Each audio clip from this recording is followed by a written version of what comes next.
I came to the Y late summer of 2003. We were looking for daycare. I didn't know all the services and things that the Y had to offer because I was not familiar with YMCAs. I didn't know about the swimming pool, I didn't know about the gym, I didn't know about all the exercise equipment and daycare that went from infant to preschool. So Henry started daycare when he was about 4 months old. It would have been late summer of 2003. Our other son, Frank, he was born in May of 2006, and so he started in September of 2006 when he was roughly 4 months old.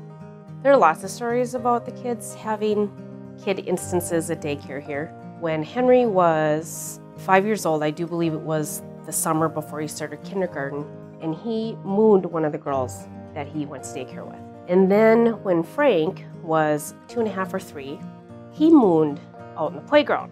I got the call, "Hi Brooke, it's Krista," and usually my reaction would be is when the kid's sick and she would say no, and then I knew that something had happened.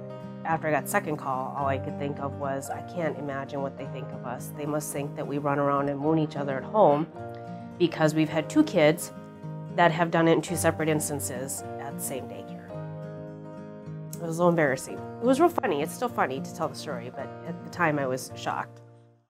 Frank, when he was 4 years old, he was found in bed, unresponsive. He and Henry got into bed for the night, and a little bit before 10 p.m., he was not breathing. He was actually laying flat down on the bed and was not responsive. 911 was called and CPR was performed, and he was taken from my home to St. Joseph's, and they stabilized him, and then they airlifted him to St. Cloud Hospital.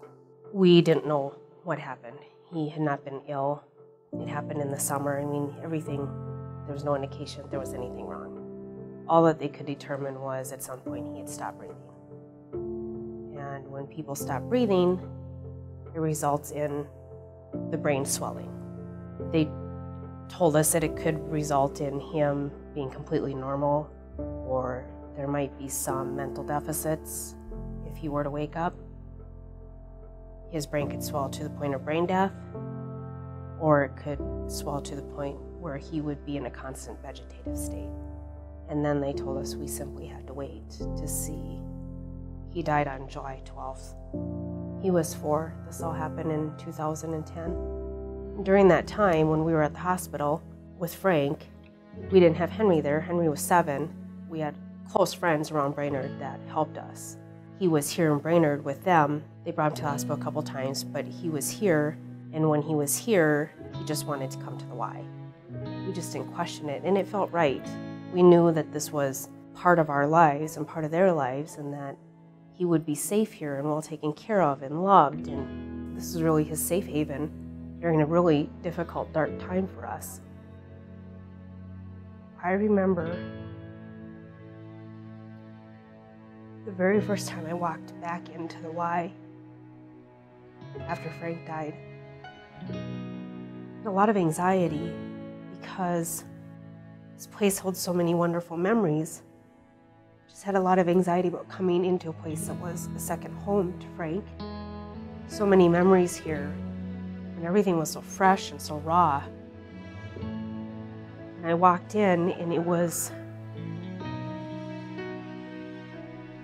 just so warm. Every single person who knew who we were greeted me, walking through the building to get Henry and on the way out. And the look on people's faces wasn't just looks of sympathy for us, it was a look of actual pain for them too. That they felt loss for what had happened. That was not something that I had expected to see from people here, because until something like that happens, you don't think about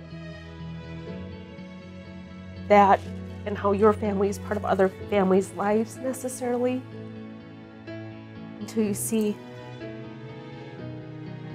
the hurt and the loss on their faces too, and they're feeling it as well.